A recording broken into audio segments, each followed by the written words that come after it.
Next ਬੱਚੇ ਜੋ ਅਸੀਂ ਟੌਪਿਕ ਕਰ ਰਹੇ ਹਾਂ ਉਹ ਹੈਗਾ ਸਾਡੇ ਕੋਲ ਪ੍ਰੈਪਰੇਸ਼ਨ ਆਫ ਫਿਨੋਲ, ਜਿਹਦੇ 'ਚ ਅਸੀਂ ਸਭ ਤੋਂ ਪਹਿਲੀ ਜੋ ਪ੍ਰੈਪਰੇਸ਼ਨ ਕਰਨੀ ਹੈਗੀ ਹੈ ਫਰੋਮ ਬੈਂਜ਼ੀਨ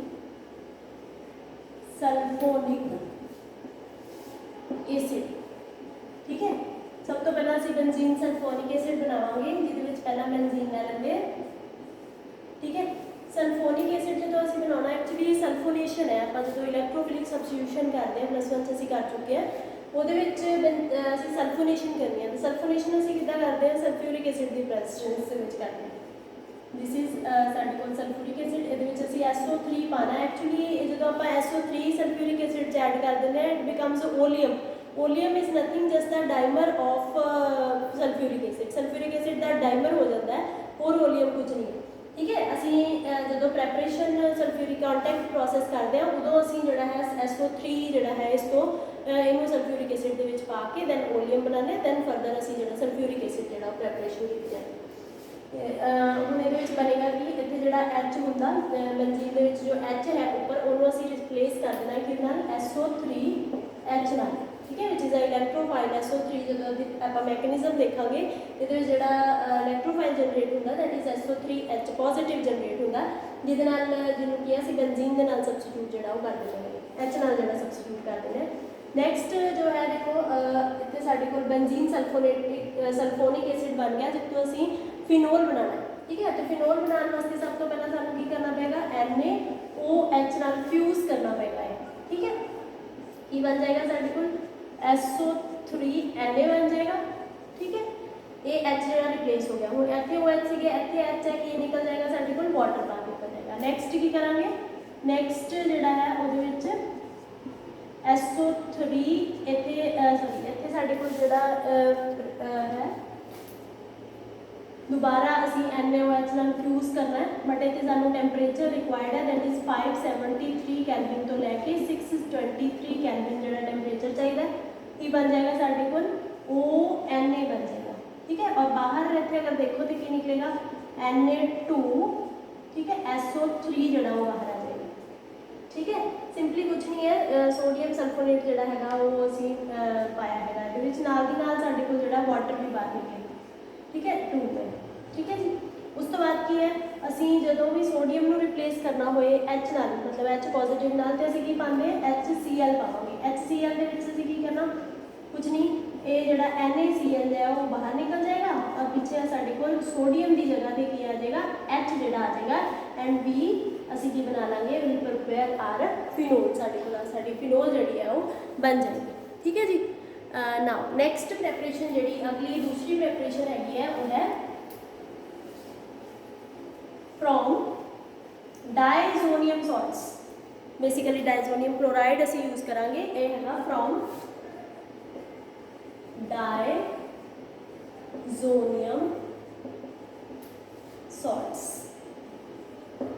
सब तो पहला डाइजोनियम का पता होना चाहिए, असी ये पहला कर चुके हैं। डाई मतलब टू, एजो इसी जोड़ा वर्ड यूज करते हैं नाइट्रोजन वास्ते यूज करते हैं। एजो जोड़ा वर्ड है उस कादे वास्ते यूज करते हैं? एजो नाइट्रोजन वास्ते। IUM वर्ड यूज करते हैं पॉजिटिव चार्ज वास्ते, फॉर पॉजिटिव चार्ज। और सॉल्ट जोड़ा मतलब कि कोई कैटायनिक पार्ट असी जोड़ा वो नाल ऐड करना, की बनेगा? इत्थे आपां लिखांगे बेंजीन डाइजोनियम। केड़ा सॉल्ट लेना असी? Benzene diazonium. सो पहला आपां बेंजीन बना लिए। ठीक है जी, उसके ऊपर डाई 2 की लगाना, नाइट्रोजन लगा दिए। लो जी 2 नाइट्रोजन लगाते। ठीक है, EM मतलब है पॉजिटिव है, अगर असं इदा लिखिए कि ऊपर पॉजिटिव है, अलग अलग करके लिख लेंगे लाइक दिस, अलग अलग लिख लिया, ऊपर पॉजिटिव चार्ज आ गया। सॉल्ट है, असं की करेंगे ना सॉल्ट बनाता जी, पॉजिटिव नैगेटिव करता, ये की बन गया साढ़े को डाइजोनियम सॉल्ट बन गया। ठीक है जी, उस तो बाद असी की करना है, असी इन्हू सिंपल जोड़ा है वाटर के नाल वार्म कर देना। पानी पा दो और वार्म ही करना, सिर्फ हीट नहीं करना, वार्म करेंगे। क्या बन जाएगा? ये बन जाएगा कि साढ़े को OH आ जाएगा, प्लस साढ़े को नाइट्रोजन और HCl जी है वो बाहर निकल जाएगी। This is the preparation of phenol from benzene diazo. Very simple process. And diazonium salt जो साढ़े को बनता सोडियम नाइट्राइट नाल HCl पा दिए तो वो साढ़े को ये बनेगा HONO जोड़ा है वो ट्रीटमेंट देना। नैक्सट आ गया जो है by decarboxylation of sodium salts of by, next जो प्रेपरेशन है साढ़े को तीसरी प्रेपरेशन है by decarboxylation, by decarboxylation of salicylic acid, salicylic acid. So पहला सानू ये पता होना चाहिए कि सैलिसाइलिक एसिड क्या है। सो सैलिसाइलिक एसिड जिहड़ा हुंदा AOH और नाल साडे कोल इत्थे COOH, एल्कोहल के नाल नाल COOH यानी कि एक साडे कोल एसिड पार्ट जिहड़ा हैगा वो प्रेजेंट होता है। इहनूं आपां की कहांगे सैलिसाइलिक एसिड। ठीक है, हुण साडे कोल रिएक्शन क्या है, डीकार्बोक्सिलेशन। डी का मतलब DE वाला मतलब मैं पहले दस्सिया है रिमूवल है, कार्बोक्सिलेशन मतलब असीं इहदे चों CO2 जिहड़ा है उहनूं रिमूव करना है। तो रिमूव करने वास्ते साडे कोल की है सब तो पहला असीं इहनूं सोडियम सॉल्ट बनाना है, दैन असीं इहदी रिएक्शन करनी है। सो बना लीए जी सोडियम सॉल्ट। सब तो पहला OHCOONA बन गया, सोडियम सॉल्ट बन गया। उस तो बाद असीं जो चीज़ लैनी है उहदे विच साडे कोल हैगा सोडियम हाइड्रोक्साइड ऐड करना है in the presence of calcium oxide. की ऐड करना NaOH ऐड करना है जी इस दे विच। ठीक है, नाल करना है कैल्शियम ऑक्साइड ऐड करना, नाल जी की करना सिंपली हीट करना। क्या करेंगे, हीट करांगे। ਉਹਦੇ ਨਾਲ ਕੀ ਹੋਏਗਾ ਸਾਡੇ ਕੋਲ ਜਿਹੜਾ ਉੱਪਰ H ਹੈ ਉਹ ਵੀ ਕਾਹਦੇ ਨਾਲ ਰਿਪਲੇਸ ਹੋ ਜਾਏਗਾ, ਸੋਡੀਅਮ ਨਾਲ ਰਿਪਲੇਸ ਹੋ ਜਾਏਗਾ ਔਰ ਸਾਡੇ ਕੋਲ ਜਿਹੜੀ ਡੀਕਾਰਬੋਕਸਿਲੇਸ਼ਨ यानी कि कार्बन डाइऑक्साइड ਜਿਹੜੀ ਉਹ रिमूव हो जाएगी। वो की बनेगा NaOH जो है बेसिकली ਅਸੀਂ ਇਹਦੇ ਵਾਸਤੇ यूज कर रहे हैं दैट इज ONA वास्ते और ਇੱਥੇ ਸਾਡੇ ਕੋਲ ਨਿਕਲੇਗਾ कि Na2CO3 सोडियम कार्बोनेट ਜਿਹੜਾ है वो रिमूव होएगा। ठीक है जी, Na2 2 Na2CO3 ਜਿਹੜਾ ਨਿਕलेगा और नाल दी नाल साडे कोल इत्थे जिहड़ा ONA जिहड़ा वो आ जाएगा। ठीक है जी, नैक्सट जो प्रैपरेशन है सिंपल है। असीं जदों दा सोडियम सॉल्ट है इहनूं असीं HCl नाल ट्रीट करावांगे तो साडे कोल की चाहिदा सीगा, फिनोल चाहिदा सीगा जी। फिनोल साडी जिहड़ी आ वो बन जाएगी, माइनस साडे कोल की निकल जाएगा NaCl जिहड़ा वो बाहर निकल जाएगा। So this is the preparation, simple preparation of phenol. ये बहुत ही सिंपल जिहड़ी प्रैपरेशन है।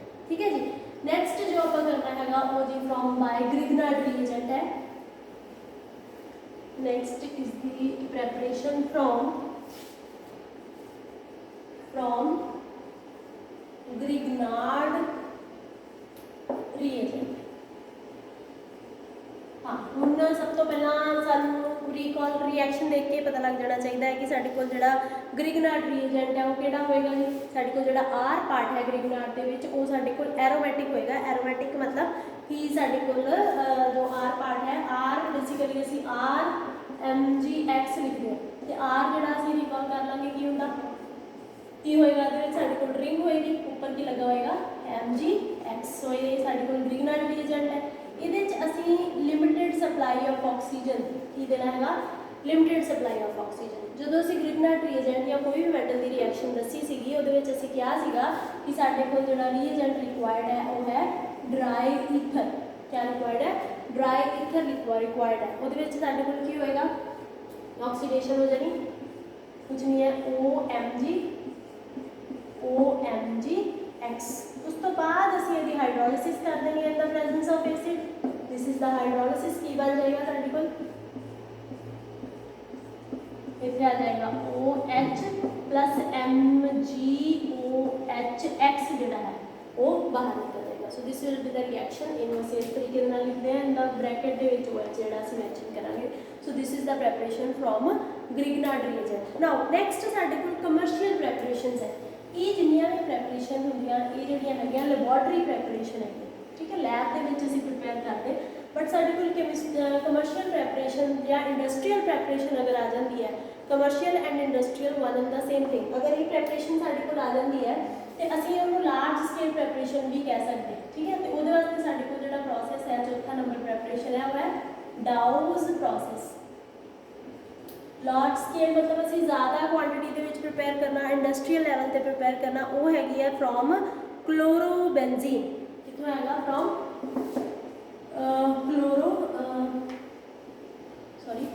From chlorobenzene. सो क्लोरोबेंजीन तो प्रिपेयर करेंगे पहले की करेंगे ਇੱਥੇ ਸਾਡੇ ਕੋਲ ਕੀ ਲੈਣਾ क्लोरोबेंजीन ਲੈ ਲੈਣਾ प्लस ट्रीटमेंट देना ਅਸੀਂ ਇਹਨੂੰ सोडियम हाइड्रोक्साइड ਦੇ ਨਾਲ बट ਇਹਦੇ ਵਿੱਚ ਟੈਂਪਰੇਚਰ जो है NaOH high temperature and high pressure required है। सो ये हैगा साडे कोल 623 टैंपरेचर है कैलविन और 300 एटमोसफीयर जोड़ा वो प्रेशर है 300 एटमोसफीयर जोड़ा प्रेशर है 623 कैलविन टैंपरेचर है नाल साडे कोल कोई कॉपर सॉल्ट चाहिए कोई भी कॉपर सॉल्ट असीं लै सकते हैं ठीक है copper sulphate copper chloride any जोड़ा वो लिया जा सकता है। ये सब तो पहला की बनेगा साडे कोल ओ Na बन जाएगा फिर उस तो बाद असीं HCl नाल ट्रीट करा के बाकी की रिएक्शन सेम है ओ की कर देगा HCl जोड़ा सॉरी साडे कोल एल्कोहल असीं फिनोल सॉरी प्रिपेयर कर रहे हैं OH पार्ट जोड़ा आ जाएगा ठीक है जी HCl लग जाएगा। नेक्स्ट प्रेपरेशन है फ्रॉम क्यूमीन। नेक्स्ट जो प्रेपरेशन है क्यूमीन है। So first of all you should know what is cumene. Cumene की होती है फ्रॉम क्यूमीन ठीक है नाउ क्यूमीन का पता होना चाहिए। क्यूमीन है साडे कोल बेंजीन रिंग के ऊपर जो ये बेंजीन रिंग है इधर CH3 इधर भी है CH3 ठीक है इधर भी CH3 है इधर भी CH3 है विच इस तरीके का नाम जोड़ा है क्यूमीन है। सो ये क्यूमीन तो असी जी प्रैपरेशन करनी है एल्कोहल बनानी है ठीक है। सो एल्कोहल बनाने वास्ते की करना पेगा सब तो पहले यदि करनी पेगी ऑक्सीडेशन ऑक्सीडेशन इरेशन करनी है बेसिकली ये भी प्रैपरेशन आप करांगे कितना करनी है। सो ये इस तरीके इतने सी इधर आप अगर असी जोड़ा CH3 ऊपर मैंशन कर रहे हैं दूसरा CH3 ये वाला नैक्सट OOH खोल के लिख देंगे ऑक्सीजन ऑक्सीजन ब्रिज बन गया दिस इज पैरोक्साइड। अगर असी ऑक्सीजन ऑक्सीजन ब्रिज में देखिए हाइड्रो पैरोक्साइड है ये क्यूमीन हाइड्रो पैरोक्साइड ठीक है। सिंपली इनू हाइड्रोलिसिस कर दिए हाइड्रोलिसिस कर देंगे क्या बन जाएगा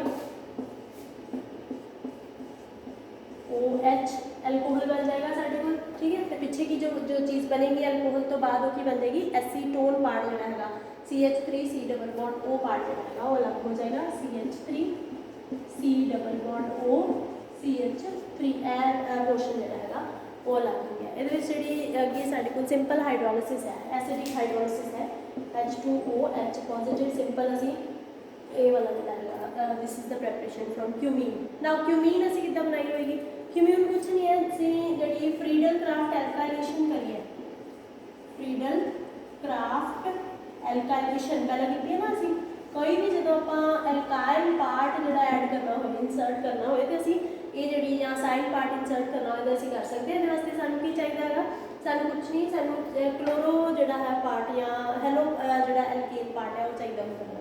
सो असी की करिए सब तो पहला कोई भी बेंजीन रिंग सिंपल सानू पता है H होंगे प्लस असी की लै लेंगे क्लोरो जोड़ा है वो असी लै लेंगे क्लोरो पार्ट यानी कि असी इतों जी सबस्टिट्यूशन करनी है यानी कि साढ़े को जो क्लोरो पार्ट होंगे वो इतने प्रेजेंट होना चाहिए ठीक है CH3 एंड फिर इज H वाला H जोड़ा है वो रिप्लेस हो जाएगा।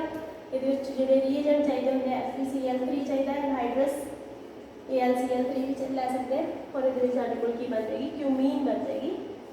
ये साढ़े को आइसोप्रोपाइल क्लोराइड है दिस इज आइसोप्रोपाइल क्लोराइड यानी कि सेकेंडरी क्लोराइड पार्ट है ठीक है। ये असी लै सकते हैं सॉरी ये जी प्रैपरेशन होएगी sorry it is with protein के नाल होएगी सॉरी ये जी प्रैपरेशन है प्रोटीन के नाल होएगी। वैसे असीं ये भी कर सकते हैं CH डबल बॉन्ड CH2 ठीक है जी ये इस तरीके नाल लगेगा और यही जगह पे साढ़े को H3PO3 लगेगा ठीक है जी। ये आ जाएगा साढ़े को CH3 and this is cumene yes. Next जो प्रैपरेशन है फ्रॉम बेंजीन तो सिंपली बेंजीन तो असी सब तो पहला क्लोरोबेंजीन बनाना दैन क्लोरोबेंजीन की हाइड्रोलिसिस करके असी वाटर लगा के जी है एल्कोहल बनाना ठीक है। फ्रॉम नेक्स्ट आ गया from benzene simply from benzene ये सब तो पहला बेंजीन बनाएंगे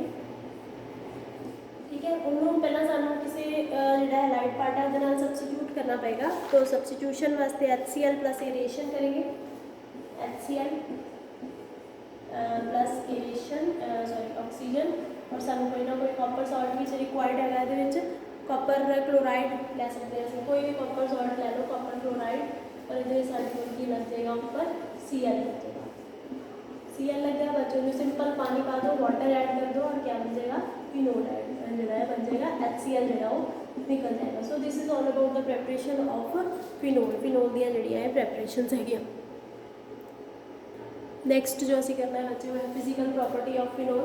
सब तो पहला असी देखेंगे इनकी फिजिकल स्टेट। फिजिकल स्टेट के लिक्विड होने हैं, कलरलैस लिक्विड है, जोड़ा है स्मैल जी होंगी है ये थोड़ी कह लो कि करैक्टरिस्टिक स्मैल है, कलरलैस होंगे लिक्विड है बट थोड़ी एक स्पैसीफिक फिनोल की जी स्मैल है। ठीक है, सैकेंड जोड़ा है साढ़े को सॉल्युबिलिटी। नैक्सट जो है सॉल्युबिलिटी। सॉल्युबिलिटी देखो ये ऑर्गेनिक है, ऑर्गेनिक है मतलब कि ये ऑर्गेनिक पार्ट है, दिस बेंजीन रिंग, और बहुत बिग ऑर्गेनिक पार्ट है, बहुत बड़ा ऑर्गेनिक पार्ट है। सो यदि वाटर के सॉल्युबिलिटी बहुत घट है, ठीक है, बट ऑर्गेनिक पार्ट होने करके it can dissolve in organic जो सॉल्वेंट्स है उन्होंने ऑर्गेनिक सॉल्वेंट्स के जी है वो डिजोल्व होगी। ऑर्गेनिक सॉल्वेंट्स जिदा साढ़े को एल्कोहल हो गया, CCl4 वगैरह हो गए, उन्होंने सॉल्यूबलाइज होएगा। ठीक है, हाइड्रोजन बॉन्डिंग की कंडीशन तो है बट दिस अराइल पार्ट जो बिग पार्ट करके बहुत घट जी हाइड्रोजन बॉन्डिंग होएगी। सो वाटर के नाल सॉल्युबिलिटी घट है बट ऑर्गेनिक सॉल्वेंट्स के सॉल्युबिलिटी जी बहुत है। नैक्सट साढ़े को हैगा बॉइलिंग पॉइंट। अगे जो चीज़ डिस्कस करा वो है boiling point. Boiling point intermolecular hydrogen bonding होंगी है, अपने ही मॉलिक्यूल के नाल ये हाइड्रोजन बॉन्डिंग कर सकता है। ठीक है, इधर H अगर असीं देखिए ये इदा हाइड्रोजन बॉन्डिंग है और दूसरे किसी फिनोल के नाल इस तरीके के नाल हाइड्रोजन बॉन्डिंग। इसी करके जोड़े साढ़े को एल्काइल बेंजीन होंगे हैं जिन्हें भी जिदा साढ़े को टॉल्यूम वगैरह है उन्होंने तो यदा बॉइलिंग पॉइंट बहुत ज़्यादा होगा। क्यों बॉइलिंग पॉइंट ज़्यादा होगा? क्यों? क्योंकि ये हाइड्रोजन बॉन्डिंग है और अगर असीं इत्थे मिथाइल या होर सबस्टिट्यूएंट कोई लगाया हो जिदा CH3 लगाया हो और ये हाइड्रोजन बॉन्डिंग की कोई पॉसिबिलिटी नहीं है। ठीक है, तो ये मॉलिक्यूल कले कले रहने सो इन्हों का बॉइलिंग पॉइंट घट होएगा बट ये इंटर मॉलिक्यूलर हाइड्रोजन बॉन्डिंग होने करके इंटर मॉलिक्यूलर हाइड्रोजन बॉन्डिंग ये इंटर मॉलिक्यूलर हाइड्रोजन बॉन्डिंग होने करके एक ही है बहुत ही जोड़ा है स्ट्रॉन्ग है बॉन्ड इन्हों का और जो बॉइलिंग पॉइंट है वो बहुत ज़्यादा होता है। So this is all about the preparation of phenol and physical properties of phenol. This is all about. Thank you.